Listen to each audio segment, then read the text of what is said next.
안녕하세요.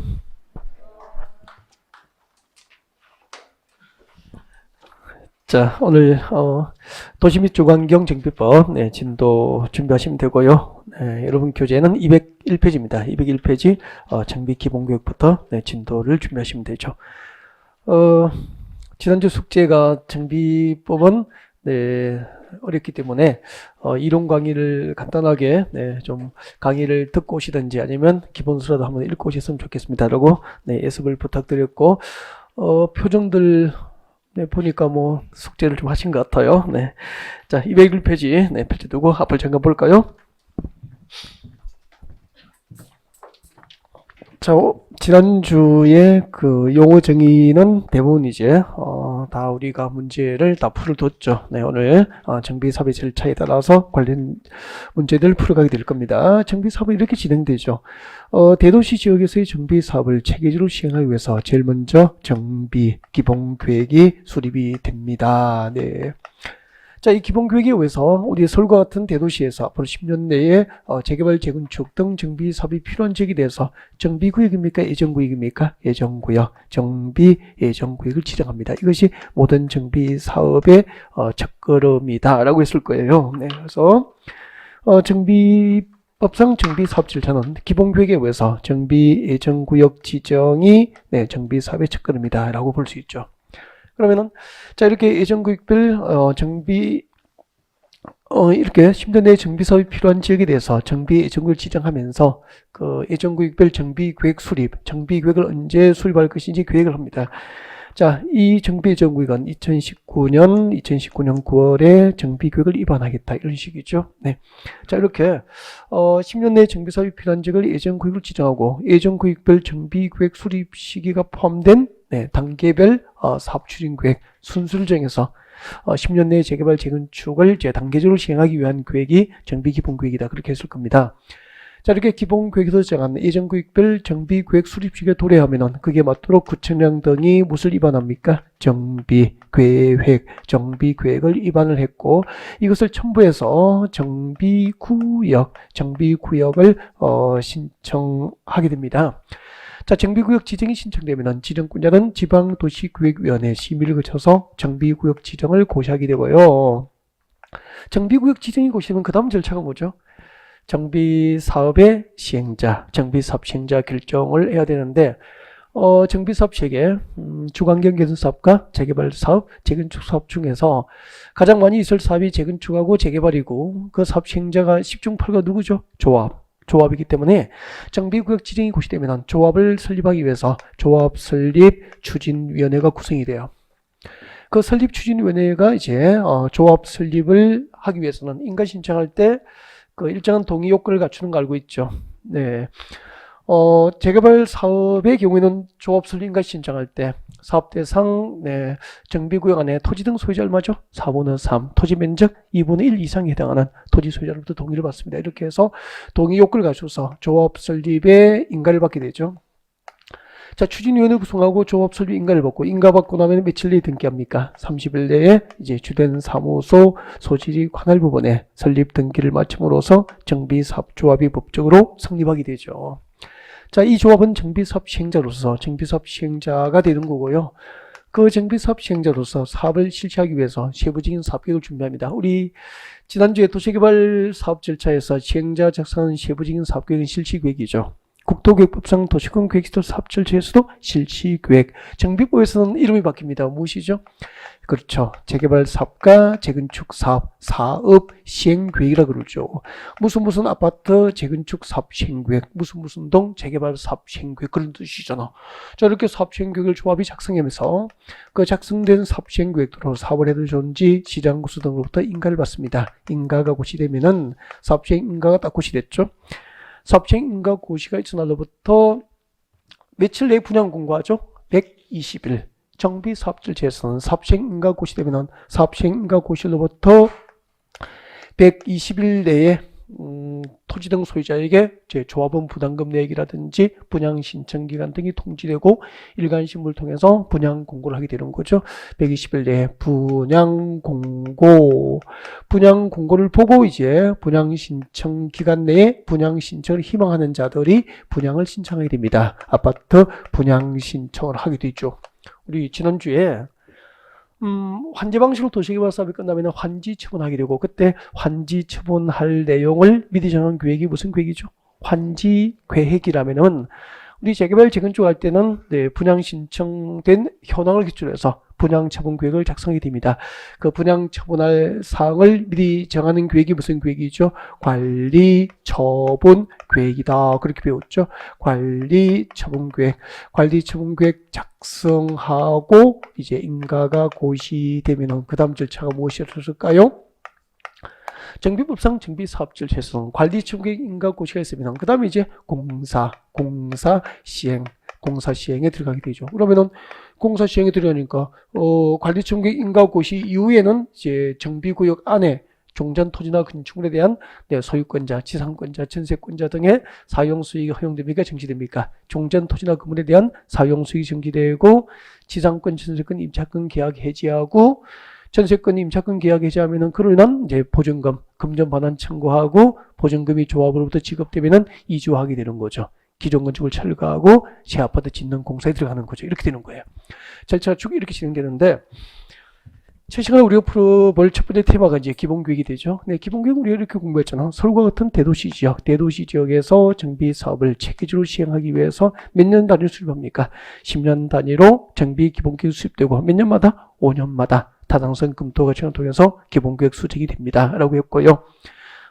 그 다음에 이제, 그때 이제 대도시를 알면은 정비 기본계획을 누가 수립한지 자동으로 알게 되는 거잖아. 이때 정비 기본계획을 법적으로 의무적으로 수립해야 될 대도시라면 서울특별시, 6대 광역시, 세종특별자치시, 제주특별자치도, 그리고 어디죠? 시, 이렇게 되죠, 시. 이때 시는 인구 얼마 이상이죠? 50만 이상. 인구 50만 이상인 대도시는 이제 의무적으로 정비기본계획 수립 대상이지만, 인구 50만 미만인 이제 대도시가 아닌 시의 경우에는 관할 도지사가 정비기본계획 수립이 필요하지 아니하다고 인정하는 소규모 도시인 경우에는 정비기본계획 수립을 하지 아니할 수 있다. 이렇게 되는 거죠, 뭐. 네. 자, 정비기본계획이었습니다. 그 다음 이제 정비기본계획 내용은 조금 전에 했잖아. 10년 내에 재개발, 재건축이 필요한 지역을 정비구역을 지정합니까? 예정구역입니까? 예정구역 지정하고 예정구역별 정비계획 수립 시기에 포함된 단계별로 이제 순서를 정해서 10년 동안 어떤 아파트 재건축을 제일 먼저 하고 어떤 동 재개발을 그 다음에 할 건지 이렇게 순서를 정해서 단계별로 사업을 추진하기 위한 계획이고, 건폐율, 용적률 등 건축물의 밀도 계획이라든지 세입자, 주거, 안정대책 뭐 등을 내용을 하는 계획이 정비기본계획입니다. 그렇게 했을 겁니다. 자, 관련된 문제 바로 확인할 수 있도록 합니다. 네, 가죠. 자, 여러분 교재 201페이지 정비기본계획입니다. 네, 빠른 속도로 좀 이런 부분은 지나갈 수 있도록 그렇게 해야 되겠죠. 네, 자, 8번은 첫 번째 문제니까 뭐 기출문제지만 한번 읽어드리겠습니다. 자, 정비기본계획 수립에 관련된 설명으로 틀린 것은 특별시장, 광역시장, 특별자치시장, 특별자치도지사, 그리고 시장. 이때 시장은 인구 얼마죠? 50만 이상. 이 대도시 시장들이 정비기본계획을 몇 년 단위로 수립합니까? 10년 단위 정확하죠. 2번. 도지사가 대도시가 아닌 시로서 기본계획 수립이 필요 없다고 인정하는 시는 기본계획 수립이 생략될 수 있죠? 네. 3번. 기본계획 수립권자는 그 기본계획에 줄 것죠. 생활권 설정이나 또 생활권별 기반시설 설치 계획과 주택 수급 계획 등을 포함하는 경우까지 줄 거예요. 이 경우에는 정비기본계획의 생활권 설정이나 생활권별 기반시설 설치에 관한 계획, 주택 수급 계획, 그리고 등을 이제 기본계획에 포함할 경우에는 두 가지를 생략할 수 있잖아요. 근데 생략 가능한 게 이거 외워둬야 돼요. 정비 예정구역의 계략적 범위에 관한 사항과 단계별 사업 추진 계획 등에 관한 사항은 기본계획에 포함하지 아니할 수 있죠. 기본계획의 생활권 설정 등에 관한 사항이 포함된 경우에는 그 기본계획에 포함되어야 할 사항 중에서 두 가지를 생략할 수 있어요.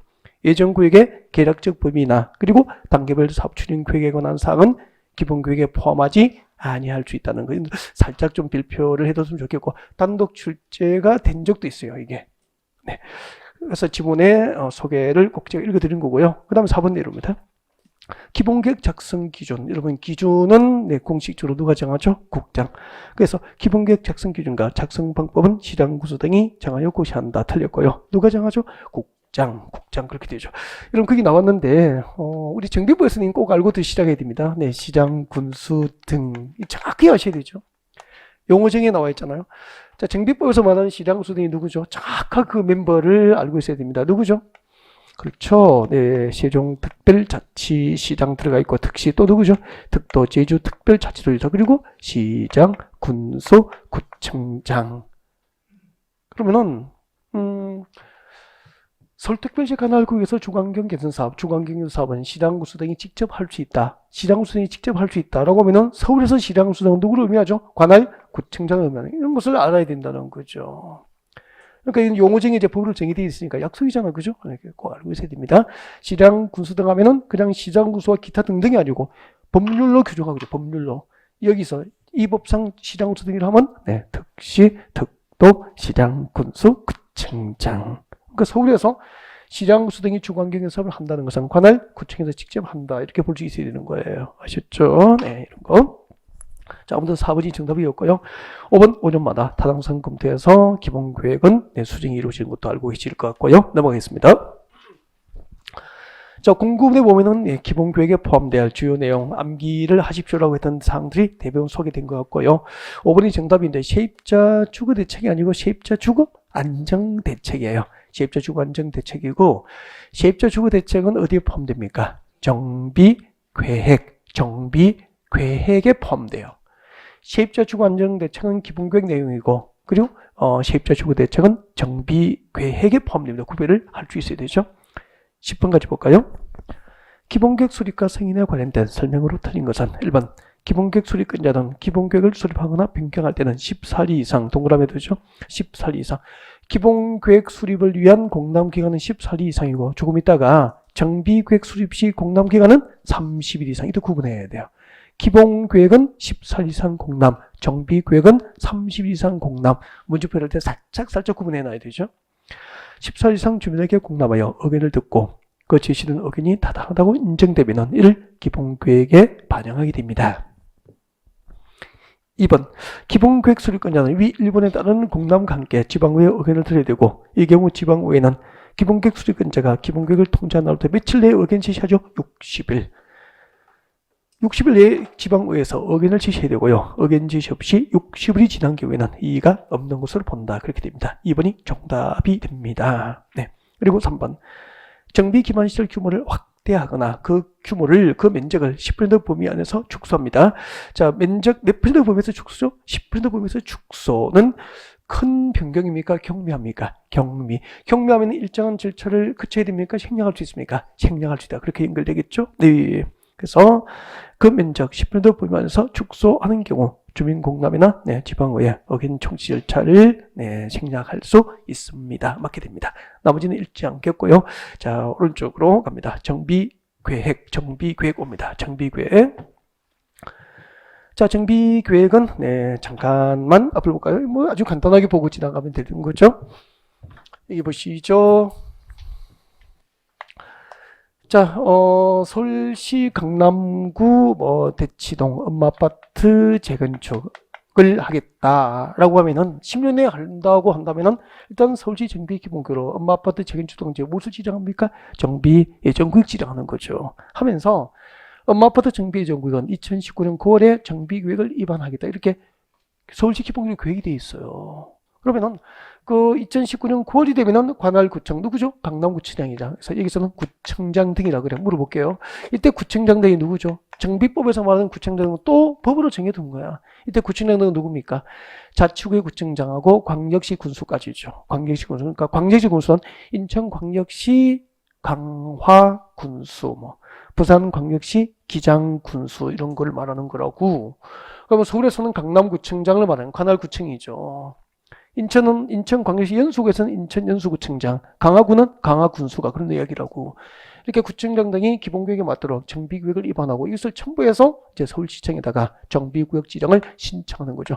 구청장 등이 정비계획을 위반해서 정비구역 지정을 신청합니다. 누구에 신청한다고? 구청장 등은 자치구의 구청장이니까 뭐 강남구청장, 인천연수구청장 그렇게 될 거 아니에요. 그럼 특별시 광역시장에게 그죠? 네, 이렇게 해서 구청장 등이 정비계획을 수립해서 특별시장, 광역시장에게 정비구역 지정을 신청하는 거에서 특별시장, 광역시장은 직권지정입니까? 신청에 의해서 정비구역 지정하는 겁니까? 신청에 의해서 정비구역을 지정한다고. 자, 근데 그럼 한번 봐요. 세종특별자치시, 제주특별자치도시 지역의 시장님들, 군적의 군수님들은 정비구역 지정할 거야. 할 건데 여기는 관할구역 안에 구청장 등이 있습니까? 없습니까? 구청장 등은 특별시 광역시험에 있거든. 여기는 자치구가 없잖아. 세종시 안에 구가 없잖아. 자치군이 있는 구가 없다고 시군 지역에 해서. 그래서 이들은 본인이 직접 뭐 해야 되죠? 정비구역을 위반 결정하여 정비구역 지정을 고시해야 되는 거야. 그러면 정비구역 위반권자는 누구죠? 특별자치시장, 특별자치도지사, 시장, 군수 그리고 누구죠? 구청장 등 자치구의 구청장하고 또 광역시 군수까지가 정비구역 위반권자 되는 거야. 정비구역은 누가 위반하죠? 정비구역은 특별시, 광역시에서 정비구역 위반권자는 구청장 등이라고. 이렇게 정확하게 하면은 특시, 특도, 시장, 군수 그리고 구청장 등이 정비구역 위반권자 되는 거야. 잘 모르거든요. 그럼 여기 제가 이것만 적으면 또 얘기할 때는 흘려듣고 정비구역 위반은 구청장 등이라고 또 외워버리니까 또 이상해지고 막 그렇게 되잖아요. 그죠? 네. 자, 이렇게 하셨으면 좋겠고.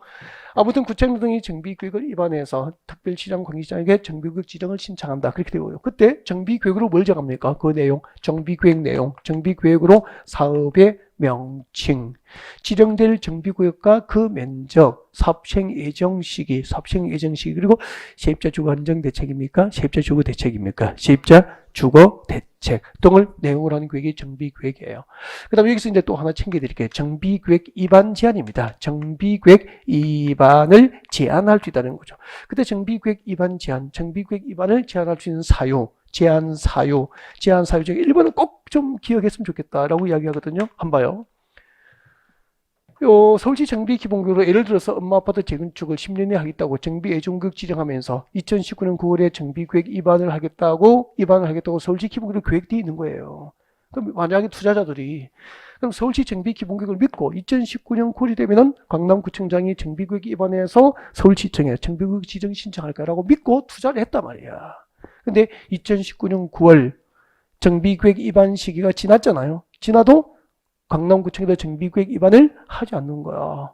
이럴 경우 토지등 소유자는 가만히 있습니까? 정비구역 위반을 제한할 수 있습니까? 강남구청에 정비구역 위반을 제한할 수 있다. 그렇게 했잖아. 그죠? 그리고 또 예정구역은 지정되는데 예정구역별 정비구역 위반 시기를 정하고 있지 않는 경우 이럴 경우에는 이제 토지등 소유자가 정비구역 위반을 해달라고 위반권자에게 제한이 가능하고 그 제한 사유 좀 챙겼으면 좋겠고 자 이렇게 정비구역 위반이 제한되면 반영 여부를 며칠 내에 통보합니까? 60일 내에 반영 여부를 통보하고 이렇게 됩니다. 자 이런 내용들에 관련된 문제를 풀어보게 될 겁니다. 뭐 간단하게 한두 문제만 다루면 되니까 이런 부분은 자 문제 같이 볼까요? 자 정비구역 12번 문제가 됩니다. 1번 정비구역 위반 제한에 관련된 설명으로 틀린 것. 1번 토지등 소유자는 단계별 사업 추진 계획상 정비 예정구역별 정비구역 위반 시기가 지났음에도 불구하고 정비구역이 위반되지 않는 경우 이게 뭐죠? 제한 사유가 되잖아. 정비 예정구역별 정비구역 위반 시기를 기본구역으로 정해뒀잖아. 근데 그 위반 시기가 지났음에도 정비구역이 위반되지 않는 경우 관할구역의 토지등 소유자는 위반권자에게 정비구역 위반을 제한할 수 있다. 제한 사유죠. 이런 지문이 났으면 안 돼요. 2번 토지등 소유자는 정비 예정구역별 정비구역 수립 시기 정비 예정구역별 정비구역 수립 시기를 정하고 있지 아니하는 경우 이것도 뭐죠? 제한 사유. 그래서 제한 사유 1번하고 2번 대표적이잖아 이거. 이 정도 이런 지문은 났으면 안 된다고. 자, 이 경우에는 정비구역 위반이 제한이 될 수 있고요. 그 다음에 자, 3번 정비구역 위반을 제한할 때는 토지등 소유자 얼마죠? 3분의 2 이하. 그리고 토지 면적 3분의 2 이하의 범위 안에서 시도 조례를 정하는 비율 이상의 동의를 받은 후 필요한 서류를 첨부해서 정비구역 입안권자에게 제출하게 됩니다. 둘 다 3분의 2. 정답이 3번이고요.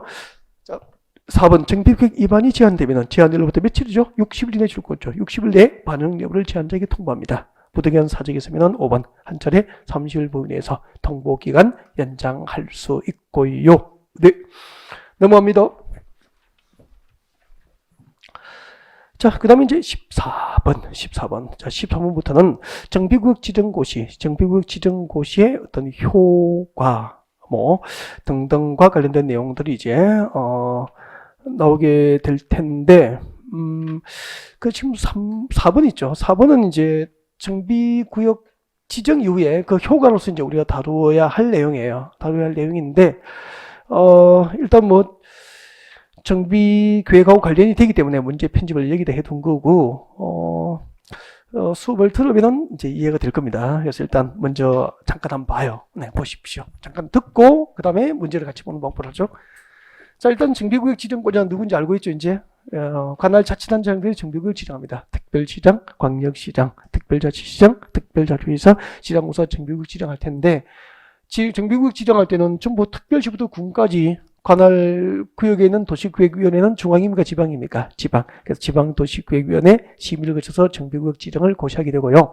근데 정비구역 지정 고시의 효과, 정비구역이 지정되면 어떤 효과가 생길까? 이런 내용들을 우리가 공부를 했을 거예요. 가만히 봅니다.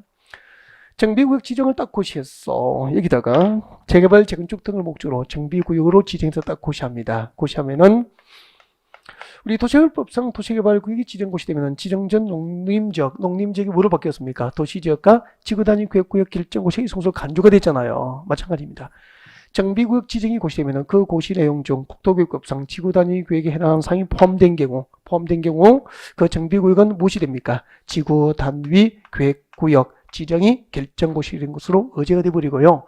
그 다음에 그게 포함된 지구단위계획은 별도로 지구단위계획을 결정할 필요 없이 지구단위계획으로 결정고시 된 것으로 본다. 그렇게 됐을 겁니다. 기억납니까? 네.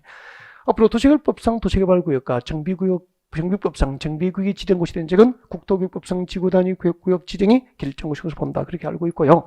그 다음에 두 번째는 여러분 여기 정비구역 지정했어. 정비구역이 지정고시 됐다고. 정비구역 지정고시 됐고, 그 정비구역 지정고시 되고, 정비구역 내용에, 정비구역 지정고시 내용에, 죄송합니다. 여기 지구단위 계획구역이 지정됐어. 국토계획법상, 죄송해요. 국토계획법상 지구단위 계획구역 지정이 결정고시 되면 몇 년 내에 지구단위 계획을 결정해야 됩니까? 3년 내에 지구단위 계획을 결정해야 되잖아. 그 지구단위 계획 내용에 정비계획에 포함되어야 할 내용이 전부 들어가 있는 거예요. 그러면은 그 지구단위 계획구역에 무엇이 지정된 것을 본다? 정비구역이 지정된 것을 본다는 거지. 그래서 이렇게 생각하시면 돼요. 정비구역 지정고시 된 적은 지구단위 계획구역이 돼버리고 지구단위 계획구역에 정비구역 내용이 포함되면 그 지구단위 계획구역은 곧 뭐가 되죠? 정비구역이 된다는 얘기잖아요. 그 우리가 배웠잖아. 국토계획법에서 지구단위 계획구역에서 대지의 일부, 지구단위 계획에서 건축물을 건축하고자 하는 자가 대지의 일부를 공공실부지로 기부하면 한 건폐율, 용적률, 높이 제한 등이 완화될 수 있는 거야. 맞죠? 그것을 정비구역 위반에도 이 규정이 그대로 준용되는 거야. 그래서 이걸 정비구역 위반에 편집을 한 거예요. 정비구역 위반. 그럼 한번 봐요. 정비구역이 지정된 곳, 지구단위 계획구역에 정비구역 지정해버리면 지구단위 계획구역이고, 또 지구단위 계획구역에 정비구역 내용이 포함되면 그것이 정비구역이 돼버리니까 지구단위 계획구역은 곧 정비구역이 되거든요. 그래서 이 정비구역 안에서 아파트 재건축할 때, 예를 들면 이제 대건축 조합에서 대지를 공공시설부지 기부하는 거지. 공공시설부지로 이제 제공을 하면은 정비계획에 의해서 용적률 등을 완화 정해 줄 수 있는 거예요. 용적률을 완화 정해 줄 수 있는 거죠. 그러면은 이제 대신에 용적률 완화되니까 아파트 재건축할 때 서울시하고 공공시설을 제공하면은 용적률이 완화되면은 이제 아파트 재건축 조합이 원하는 만큼 이렇게 조합은 이제 높게 아파트를 지을 수 있게 된다고. 대신에 대지 일부를 공공시설로 제공해 버리니까 단지 규모가 크니까 작아집니까? 작아지는 문제가 있잖아. 용적률을 완화받아서 대지를 제공하고 용적률을 완화해서 높게 재건축하고 싶은데 또 그렇게 하려면 대지 단지 규모가 작아지니까 문제가 생기잖아. 그래서 이 전체 기부 면적 얼마를 넘지 않죠?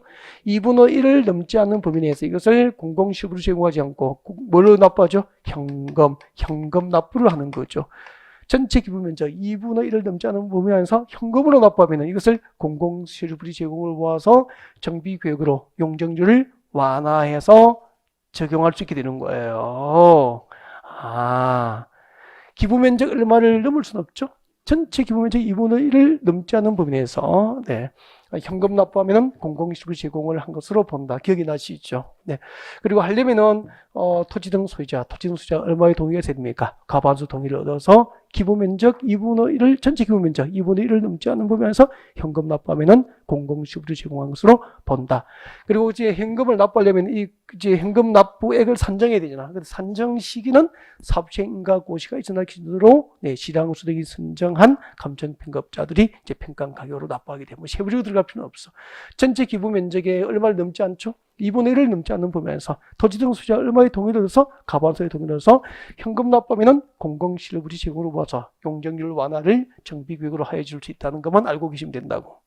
그 다음에 이제 정비구역 지정인 곳이 되면은 행위 제한 정비구역 안에 토지 등 소유자는 행위 제한을 받게 되죠. 그때 이제 정비구역에서 허가 상하고 허가 없이 할 수 있는 임의사항을 구분하면은 수음준비가 멋지게 된다고. 그 다음에 정비구역과 도시개발구역 지정고시 당시 사업가 공사에 착수한 자는 며칠 내에 신고하면은 착수한 사업공소를 계속할 수 있도록 기득권 보호받죠. 30일 내에 착수한 사업공소를 계속할 수 있도록 기득권 보호받습니다. 기득권 보호 이런 것들이 뭐 정비구역 지정고시 효과에서 우리가 준비한 내용들이에요. 자, 일단 관련된 내용을 또 문제로 확인할까요? 네, 가보겠습니다. 14번이 방금 설명한 내용과 관련된 거예요. 14번 문제 보겠습니다.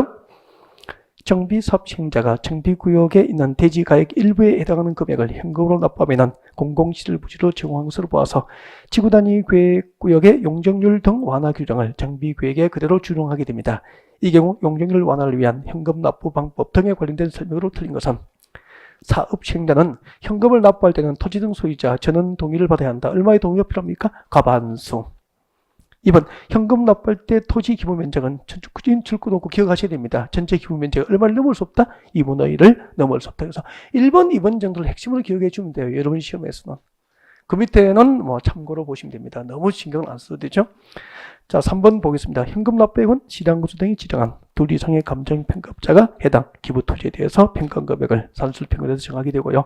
그때 현금 납부액 산정 기준 이런 살짝 줄거듭니다. 언제 기준이죠? 사업시행 인가고시가 있은 날 기준으로 현금 납부액을 산정하게 되고요. 그리고 납부 시기는 정비사업 공사 착공일로부터 언제까지? 준공일까지는 납부를 하도록 하고 있습니다. 이런 거 살짝 밑줄 그으면 되고요. 1번, 2번은 핵심으로 기억하시면 되고 3, 4, 5번은 그렇게 뭐 크게 의미는 두지 말고 참고했으면 좋겠어요. 자, 오른쪽으로 가겠습니다. 16번. 16번은 좀 암기를 하셔야 됩니다. 암기라고 하시면 되겠네요. 암기. 잠깐만요. 우리 정비사업이 몇 개가 있죠?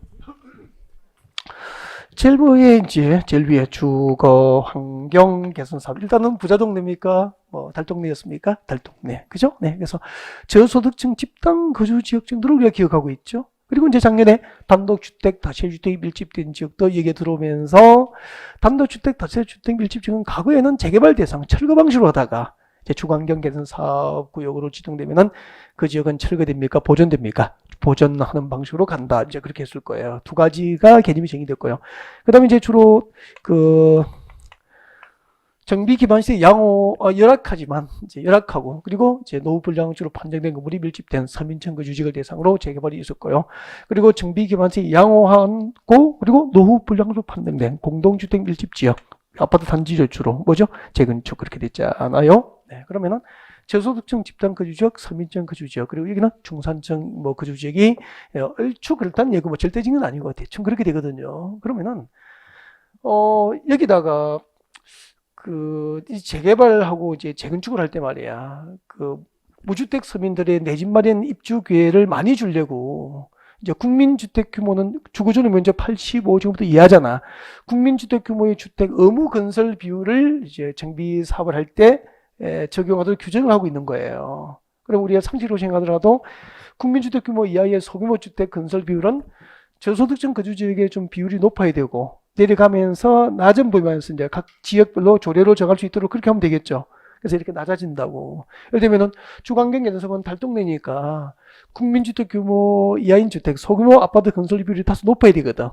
그래서 이거는 이제 전체 건설하는 아파트 세대수의 몇 퍼센트? 90% 이하 범위에서 의무 건설 비율을 각 시군 조례를 정하는 거예요. 여기는 80, 여기는 70이 아니고 90, 80, 70이 아니고 여기는 60. 갑자기 낮아지는 거예요. 네. 그래서 이런 거 살짝 좀 암기를 해주면 돼요. 뭐 무슨 얘기가 나올지 대충 알겠죠, 그죠? 네. 자, 문제 그러면은 들어가 봅시다. 자, 오세요. 16번. 도시 및 주거환경정비법상 정비구역 이방권자는 주택 수급 안정이나 저소득층 입주 기회 확대를 위해서 임대주택이나 주택 규모별 건설 비율 등을 정비구역에 반영을 해야 되는데, 자, 규모별 의무 건설 비율입니다. 그래서 이걸 암기를 좀 하셔야 되는데, 주거환경 개선 사업 일단 줄 거예요. 주거환경 개선 사업은 우리 머릿속에 저소득층 집단 거주지역이잖아. 저소득층 집단 거주지니까 소형 아파트 의무 건설 비율이 다소 높겠죠, 상대적으로. 재개발 재건축보다, 그죠? 그래서 제대 봅니다. 국민주택 규모 줄 거예요. 국민주택 규모 줄 거면 되죠. 국민주택 규모는 얼마죠? 주거전용 면적 85제곱미터 이하잖아.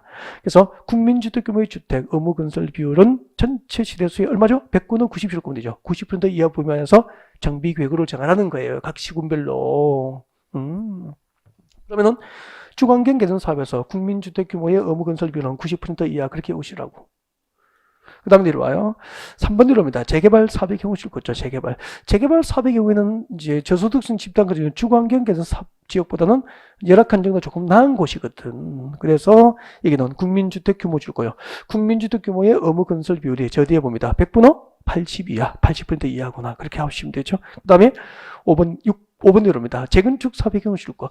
국민주택 규모 줄 것이고, 재건축 사업의 경우 국민주택 규모 의무 건설 비율은 얼마죠? 100분의 70이 아니고 100분의 60. 그러면은 1, 3, 5 위주로 외우시면 되잖아요. 그렇게 외우시고 이것만 외우시면 돼요. 여유가 있으면은 이제 2번하고 거기 4번에 보면은 공공 임대주택이나 민간 임대주택 등의 의무 건설 비율을 참고로 넣어놨거든요. 그래서 여유가 있으면 하셔도 되고요. 안 해도 될 것 같고요. 이거죠. 그래서 1번하고 1번하고 3번하고 그리고 몇 번이죠? 5번 위주로 국민주택 의무 건설 비율 위주로 암기를 했으면 좋겠습니다. 알겠죠? 여유가 있으면 위에 임대주택 의무 건설 비율을 암기해도 좋고요. 이건 참고했으면 좋겠어. 네, 이 정도 하겠습니다. 정답 몇 번이었죠? 5번. 뭐 어려운 건 아니었고 그 다음에 정비구역 지정 갑니다. 정비구역의 지정 17번 문제 볼까요? 도시 및 중앙경정비법상 정비구역 지정 등에 관련된 설명으로 틀린 것은 정비구역 지정권자는 자 아까 특별시장 광역시장은 줄 거 봅니다. 일단 특별시장 광역시장은 관할 누구였죠? 구청장 등이 정비구역 입안해서 정비구역 지정 신청을 하면은 그 신청을 받아서 지정하죠. 직권지정입니까? 신청에 완 지정입니까? 신청에 완 지정이었잖아. 그 뒤에 이제 밑줄 거 보십시오. 세종특별자치시장, 제주특별자치도의사, 시장 또는 군수 이 관할구역에는 관할구역 안에 구청장 등이 있습니까? 없습니까? 없잖아요. 없으니까 본인들이 정비계획을 직접 입안하여 결정하고 정비구역 지정을 해야 되는 거예요. 그러면은 누가 신청하면 지정합니까? 직권지정입니까? 직권지정이라고 볼 수 있잖아요. 직권지정 그렇게 할 수 있네요. 그래서 지정권자 맞습니까? 네. 그 다음에 1번. 그래서 1번은 정비구역 지정권자였습니다. 특별시장부터 군수까지. 그 다음에 2번. 천재지변, 그 밖에 불가피한 사유로 긴급하게 정비사업 시행을 할 필요가 있다고 인정될 때는 기본구역 수립하거나 변경하지 않고 정비구역 지정이 예외적으로 허용됩니다. 천재지변 등에서 긴급히 필요한 경우에는 기본구역 수립 변경 없이도 정비구역 지정은 가능하다는 거죠. 네. 이런 천재지변은 기본구역으로 장기적으로 10년 단위로 예측할 수 있어 없어? 없잖아요. 당연한 것이고. 다음 3번. 정비구역 지정권자는 정비구역 진입로 설치를 위해서 필요한 경우, 줄은 거두죠. 자, 그 경우에는 진입로 지역과 그 인접지역을 포함해서 정비구역 지정이 가능하고요. 4번. 구청 등은 정비구역을 입안해서 특별시장 관계시장에게 정비구역 지정을 신청하여야 하고, 이 경우 지방의회 의견서를 첨부해야 됩니다. 5번 정비구역 지정권자는 정비구역 지정을 위해서 직접 정비계획을 위반할 수 없다.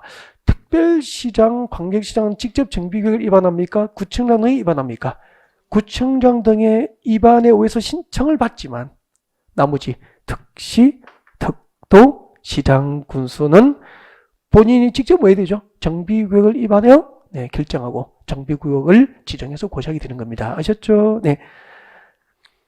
그래서 정비구역 지정권자는 정비구역 지정을 위해서 직접 정비구역을 위반할 수 없다 틀렸습니다. 지정권자이면서 정비구역을 위반하는 자가 누구죠?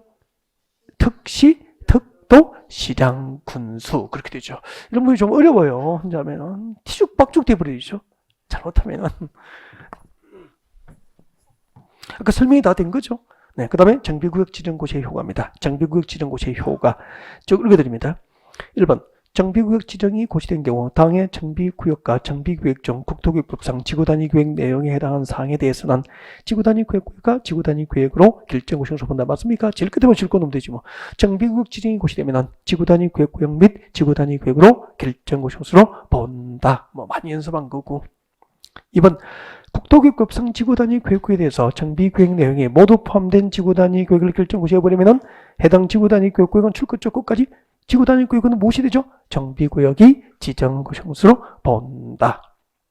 3번 정비구역에서 건축물에 대수선을 할 때는 지장소로부터 허가를 받아야 한다. 틀렸구나. 대수선 허가 대상이 아니죠. 네, 그래서 정답이 3번인데 이것도 우리가 연습 때 했던 거죠. 네, 잠깐 보실까요? 여러분 여기에요.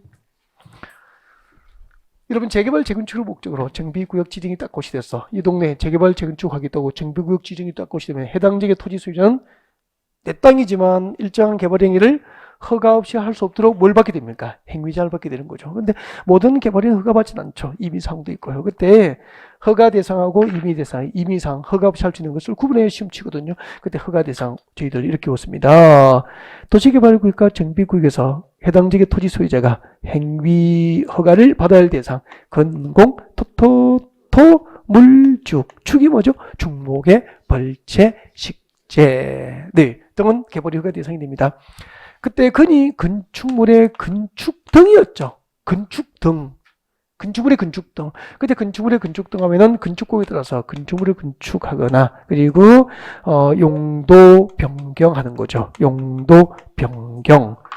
우리 도시개발구에서 개발허가 대상은 건축등 하면은 건축, 대수선, 용도 변경. 우리 정비구역에는 이게 대수선 포함됩니까? 되지 않습니까? 되지 않죠. 대수선은 포함되지 않죠. 이거. 그 다음에 임의사항은 도시개발구역에서 허가 없이 할 수 있으면 여기도 허가 없이 할 수 있다고 생각하시면 됩니다. 대부분이 알겠죠? 네. 뭐, 재해복구나 재난수술을 위한 응급조치 목적인 개발행위 허가 받아요? 안 받아요? 안 받아요. 뭐, 경장 목적의 형질 변경 허가 받아? 안 받아? 안 받죠. 뭐, 그죠? 남겨두기로 결정된 대지에 물건을 쌓아놓는 행위, 이런 것들은 다 허가 없이 할 수 있고, 관상용 중목의 임시식재도 허가를 받지 않죠. 단, 경작지안에서 관상용 중목의 임시식재는 임의사항에서 제외니까 허가를 받지 뭐 이런 것도 똑같합니다. 정비구역하고 똑같다는 것 같아요. 같이 볼까요? 자, 18번, 3번이었죠. 대수선 정비구역에서는 허가 대상이 아니죠. 자, 5번 읽어보시면 될 것 같고요. 19번도 여러분이 참고하시면 될 것 같고요. 20번은 기출문제인데 제가 풀어드려야 될 걸 설명을 좀 해야 되죠. 도시 및 중앙경제법상 국토교통부 장관, 시도지사, 시장, 군수, 구청장은 비경제적인 건축행위 줄 거 놓죠. 비경제적인 건축행위 투기수요 유입 막기 위해서 줄 거 놓죠. 비경제적인 건축행위와 투기수요 유입 방지가 목적이라고. 이것을 위해서 기본계획을 공람적인 정비예정구역 밑줄 걷죠. 기본계획을 공람적인 정비예정구역과 정비계획을 수립 중인 지역 밑줄 걷죠. 자, 이 두 곳이 제한 지역이 됩니다. 기본계획을 공람적인 정비예정구역과 정비계획을 수립 중인 지역에서 몇 년이죠? 3년 이내의 기간을 정하여 일정한 개발행위가 제한될 수 있게 됩니다. 그때 제한행위는 두 가지잖아. 비경제적인 건축을 막기 위해서 무엇이 제한되죠? 건축물의 건축이 제한되고 투기수요 유입을 방지할 목적으로 토지 분할 두 가지가 제한됩니다. 정답 몇 번이죠? 4번인데 설명을 조금 들으셔야 돼요. 그래서 고개를 드시면 됩니다. 자, 설명 잠깐만 들어보세요. 그럼 이해가 되면은 나중에 오후에 복습하기가 쉬워집니다. 네. 자, 봐주시고. 여러분, 재개발 재건축을 목적으로 정비구역이 지정이 됐으면 얘기해. 이 동네 정비구역 지정이 됐다고. 그럼 해당 정비구역 지정이 고시된 지역에 이제 수백 명, 뭐 많게는 수천 명의 토지 소유자는 대지 지분을 토지 소유권을 갖고 있지만 내 땅이지만 이제 허가 없이 일정한 개발 행위를 못하도록 행위자를 받게 되는 거죠. 그러면 정비구역 안에 땅 가지고 있는 사람들 행위 제한 시기는 언제죠? 정비구역 지정 고시 후에 행위자를 받게 되는 거죠. 바꾸기 가면은 기본 계획을 공람 중인 정비 예정 구역이라든지 정비 계획을 수립 중인 지역에서는 행위자를 받아요, 안 받아요? 안 받잖아. 정비구역 지정 고시 후에 행위자를 받으니까. 그러면 이 당시에는 행위자를 안 받으니까 땅 가지고 있는 사람이 건축을 하실 수 있는 거잖아. 건축을 해버렸어, 이렇게. 건축을 했는데, 20층 빌딩을 지었다. 그렇게 하지 뭐, 50억 들여서 20층 빌딩들을 지었어요. 50억 들여가지고. 근데, 이렇게 건축물에 건축을 하더라도, 행위자는 받지 않고 이 당시에 건축을 하더라도, 정비구역 지정 고시 후에 재개발 공사에 들어가면은, 나중에 재개발 재건축이 추진되면은, 이거 건물은 그대로 존치됩니까? 철거해야 됩니까? 기존 건축은 재개발 재건축은 철거 방식이 되면 철거해야 되는 거야. 이제 50억 들여서 빌딩 지었다가 2, 3년 만에 철거하면은 비경제적이잖아. 이런 비경제적인 허용해야 됩니까? 막아야 됩니까? 제도적으로 막아야 되겠죠. 그 다음에 토지를 분할하는 거죠. 이 기본기를 공람적인 정비정기나 정비계획 수립 중인 지역에서는 아직까지 행위자를 안 받으니까 한 필지를 수개의 필지로 분할했어. 이때 분할된 토지를 지정하면은 토지 소유자는 재개발할 때 토지 등 소유자 조합원이 되잖아요. 아파트 입주권 받거든. 누구의 사냥감입니까? 투기꾼들의 사냥감이 되잖아. 이것을 이제 취득하면은 토지 소유권을 갖게 되고 재개발 조합의 당연 조합원이고 아파트 입주권 받으니까 투기 소유가 유입되는 거야. 그 투기 소유 유입을 그냥 둬야 됩니까? 제도적으로 차단해야 됩니까? 차단해야 될 필요가 있죠. 그래서 우리 정비꾼이 이렇게 법을 만든 거죠. 이거 자체를 외워야 됩니다. 기본계획을 공람적인 정비예정구역과 정비계획을 수립 중인 지역에서 비경제적인 건축행위를 막고 투기소유 유입을 차단시키기 위해서 필요하다면 3년 범위 내에서 비경제적인 건축을 막기 위해서 건축을 제한하고 그리고 투기소유 유입을 차단하기 위해서 뭘 제한하죠? 토지 분할. 이 두 가지를 3년 범위 내에서 제한할 수 있다는 거예요. 이해가 다 됐죠? 그러면 토지 용질 변경, 토속 채취 이런 것은 제한 대상입니까? 아닙니까? 아니죠. 비경제적인 건축을 막기 위해서 건축물의 건축이 제한되고 투기소유 유입을 방지할 목적으로 무엇을 제한합니까? 토지 분할. 이 두 가지가 제한되는 거죠. 3년 범위 내에서 제한하는 원칙인데 1회 1년 범위 내에서 제한기간 연장은 가능하고요. 그렇게 되는 거예요. 금방 설명드린 거 이해되셨죠? 네. 그 다음에 208페이지입니다. 208페이지 오셔가지고 정비구역 해제로 오십시오. 정비구역 해제를 딱 오셔가지고 저좀 보실래요? 여기서 이제 여러분이 하시는 이렇게 예습을 했는지 안 했는지 물어볼 수 있잖아. 정비구역 해제를 딱 보면은 두 가지가 생각이 나야 된다 그러거든요. 제가 수업할 때. 정비구역 해제 나오면 머릿속에 두 가지가 떠야 됩니다. 두 가지. 그래야 답을 찾아갈 수 있는 더 끈이 되는 거예요. 그 길을 찾아가야 답을 찾는다고. 정비구역 해제는 두 가지 종류가 있어. 뭐가 있죠? 요청 해제가 있고 또 뭐가 있죠? 직권 해제가 있잖아. 그러니까 정비구역 해제하면 딱 이 두 가지 떠올려야 됩니다. 요청 해제하고 직권 해제가 있다. 요청 해제는 일정한 사유구에서는 해제를 요청하여야 하고 요청하면은 해제하여야 한다. 하여야 한다. 그러면은 임의 규정입니까? 강행 규정입니까? 강행 규정이라고 그랬잖아요. 다음 중 정비구역 해제를 하여야 할 사유로 틀린 것은 뭐 그런 식으로 나온다니까. 그러면 요청 해제 사유를 물어본 거라고. 이거 요약집이나 기본강의 할 때마다 늘 이렇게 설명하거든요. 해서 암기하는 방법을 딱 가르쳐드려요, 제가. 그 다음에 이제 직권인데, 직권해제 사유는 일정한 사유에서는 정비구역 지정권자가 지정된 정비구역을 해제할 수 있죠. 해제할 수 있다. 그러면은 직권해제는 강행 규정입니까? 임의 규정입니까? 임의 규정이 되는 거야. 나중에 딱 요약집을 딱 펼쳐보십시오. 수업 딱 듣고 오후에 복습할 때 펼쳐보면 요청해제, 직권해제로 편집이 딱 구분되어 있단 말이야. 그때 하여야 한다. 요청하여야 할 사유. 이거는 단독으로 한 문제 나온 적도 있는 거야. 그래서 안 외울 수가 없는 거죠. 근데 이걸 그냥 외우면 시간이 오래 걸리고 힘드니까 우리가 이렇게 외웠다고. 이거 나오면 같이 외워요. 추진위원회가 보여. 추진위원회가 보이면 몇 년이죠? 2년. 조합도 보이고 추진위원회 보이면 추진위원회 우선이에요. 그냥 추진위원회 보이면 2년. 그리고 조합 기타 몇 년? 3년. 그리고 토지 등 소유자 숫자가 20인 미만이면은 재개발 사업은 조합을 만들지 않고 토지 등 소유자가 할 수 있죠. 그래서 재개발 사업을 누가 하는 경우죠? 조합이 하는 경우죠. 재개발 사업을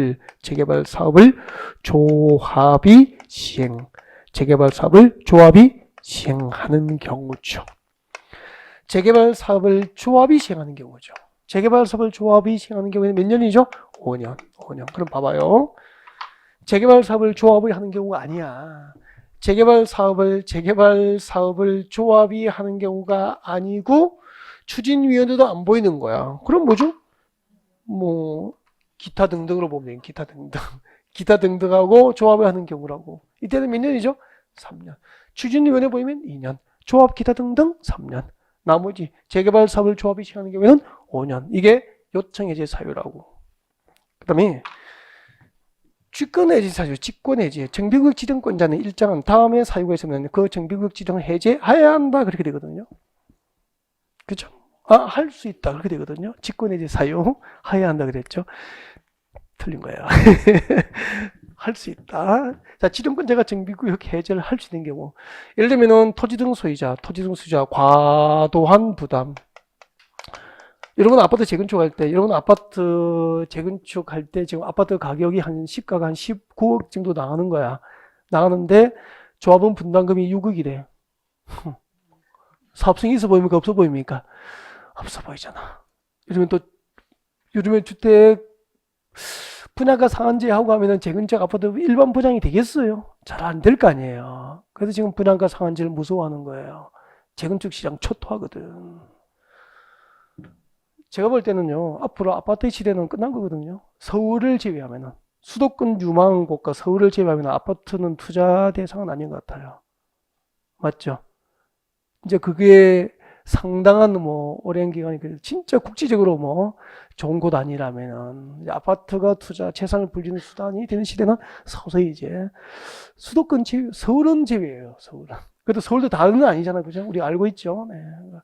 이제 그럼 지방의 아파트 시대는 끝난 것 같아. 투자 대상 아닌 것 같다. 그냥 실수요자 위주로 가야 될 것 같고 미분양도 하루 이틀에 끝날 것 같지도 않고 지방은 그런 시대예요. 지방이 인구 많이 줄거든요. 그죠? 단순히 또 제조업하는 공장들은 경쟁력이 없어지나 첨단이 자꾸 되니까 80년대 잘 돌아가는 공장이 지금은 멈춰버리잖아. 그죠? 그런 시대인 것 같아.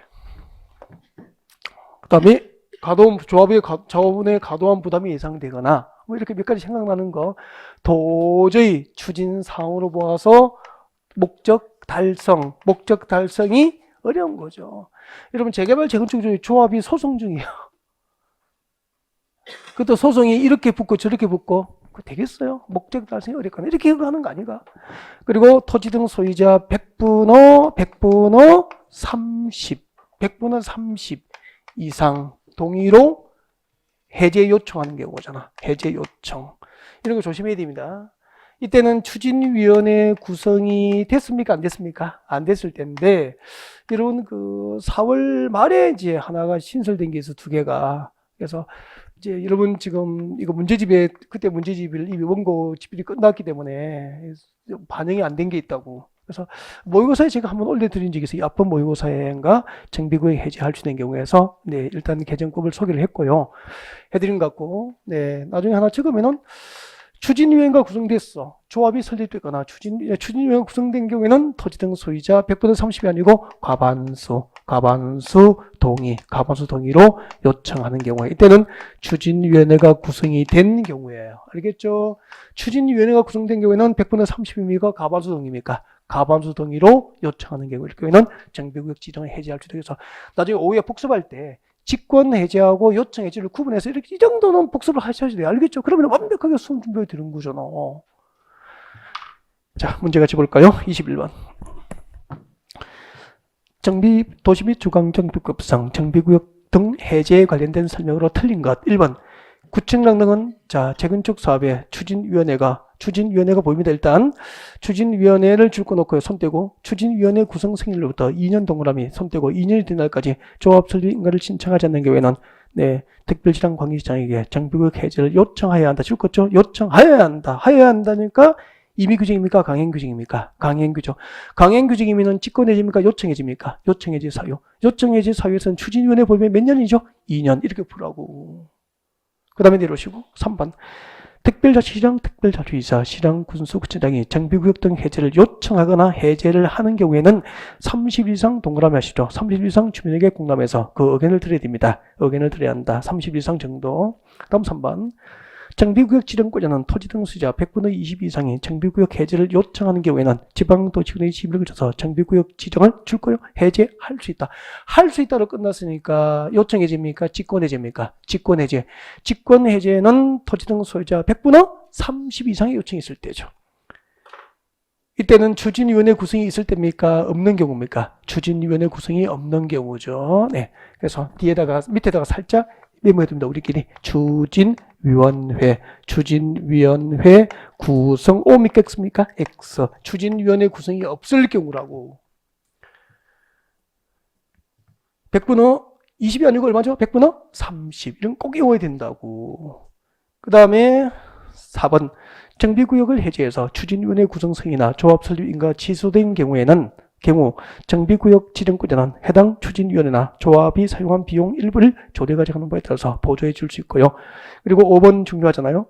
재개발 재건축 사업을 시행할 때 정비구역이 해제되면은 재개발 재건축은 가로 안에 재개발 재건축은 보존 방식입니까? 여기서는 철거 방식입니까? 철거 방식이잖아. 그래서 재개발 재건축 사업을 위한 정비구역이 해제되면은 정비구역 지정권자는 해제된 정비구역을 무엇으로 지정하죠? 주관경 개선구역 줄 거예요. 주관경 개선구역 줄 것이고 이때 주관경 개선구역은 네, 철거 방식입니까? 보존 방식입니까? 보존 방식이죠.